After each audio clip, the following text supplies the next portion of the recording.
Hi, this is Susanna from Hold It Right There. Welcome back to my video tutorial for the Clarendon Crossbody Wallet. This video walks you through making the card pocket panel. This bag feature eliminates the need for carrying a wallet. Locate your card pocket pattern piece E, pen, scissors, and ruler.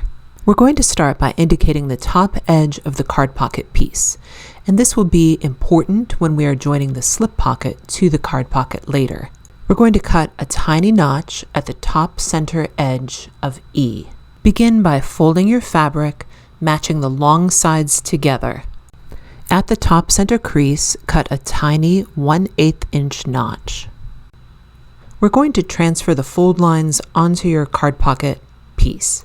For this step, refer to pattern piece E, as well as the measurements given in step 26. Along one long side of the card pocket piece, use a pen to draw tiny lines at each of the 4 fold lines. Fold the card pocket piece, matching long side to long side. Then use your scissors to make tiny snips at each of the 4 markings you drew. Fold where snipped. Iron creases at the fold lines, pressing the fabric wrong sides together.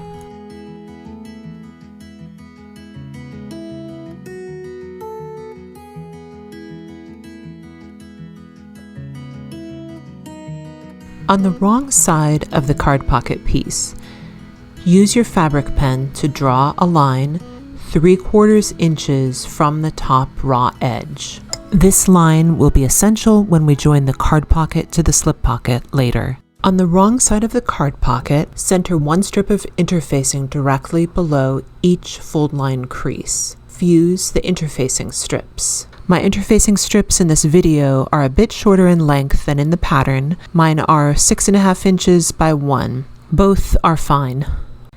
The main point is to add structure while minimizing bulk in the seams. Flip the card pocket over again so it is right side facing up. Along each of the creases of the fold lines, top stitch close to the crease and repeat with the remaining fold lines.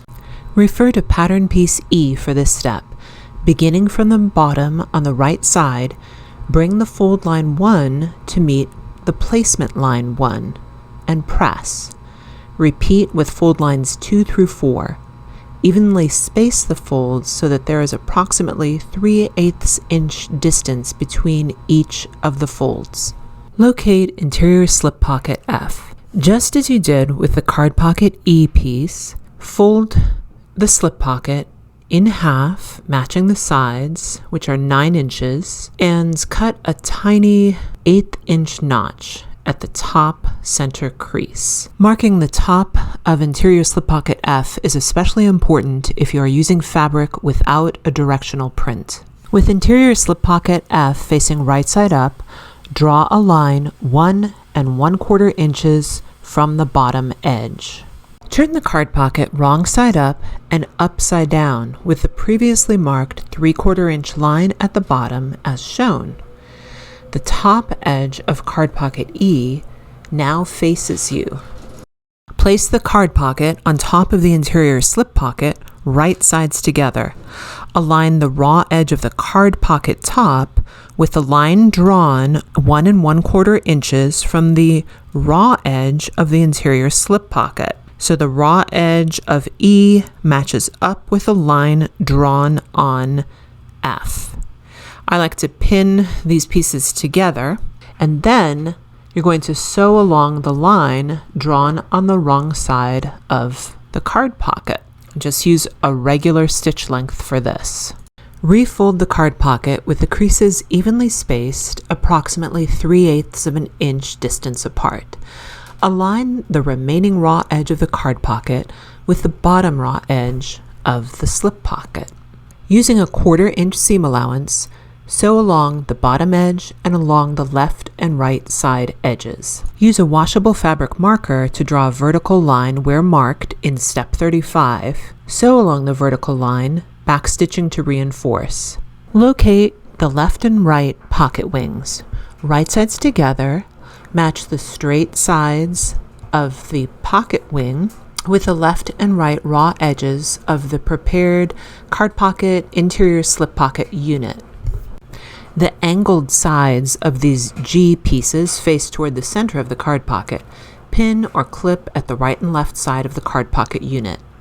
Then you're going to sew both sides using a 1/2 inch seam allowance. Press the pocket wings away from the card pocket unit. If you need to switch thread colors for top stitching your card pocket unit and pocket wings, then follow the instructions given in step 37. If you are using a single color of thread throughout, simply top stitch the left and right sides of the pocket wings about 1/8 inch from the seam. Fold the card pocket unit in half, wrong sides together, matching the top and bottom raw edges. Then, with using a single color of thread, top stitch all the way across about 1/8 inch from the fold. Locate the snap tab eye pattern piece and fabric pieces, magnetic snap half, washer, ultra firm stabilizer pieces, fabric pen, and seam ripper. Dritz fray check fabric sealant is also helpful for this step.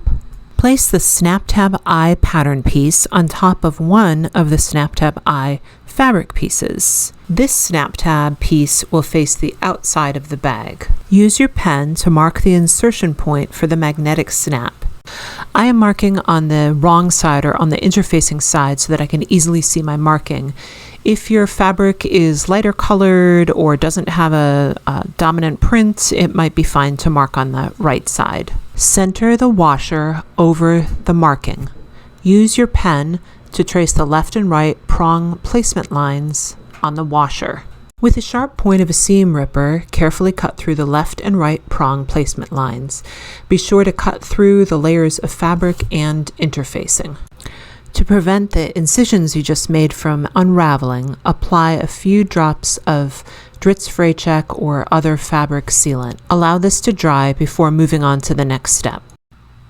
From the right side of the snap tab, push the prong feet of the remaining magnetic snap half, this is the side with the indentation, through the incisions in the snap tab and the ultra firm stabilizer square.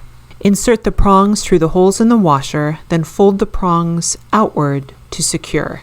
Place the snap tab pieces right sides together. Sew along the curved edge using a 1/4 inch seam allowance. Trim the seam allowance close to the stitching, being careful not to cut through the stitching.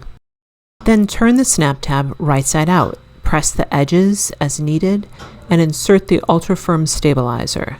Top stitch 1/8 inch from the curved edge. With the magnetic snap showing facing right side up, center the snap tab with the card pocket center stitching. Match the bottom raw edges.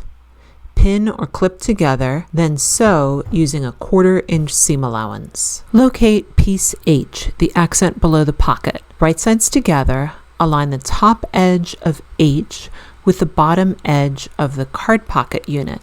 Pin or clip together. Sew using a 1/2 inch seam allowance. Locate piece J, the panel beneath the flap. Right side up, place the card pocket unit on top of the right side of J. Align the bottom raw edges. Pin or clip in place. Sew using a 1/2 inch seam allowance. Press the accents below the pocket away from the card pocket unit. Baste the left and right sides with a 1/4 inch seam allowance.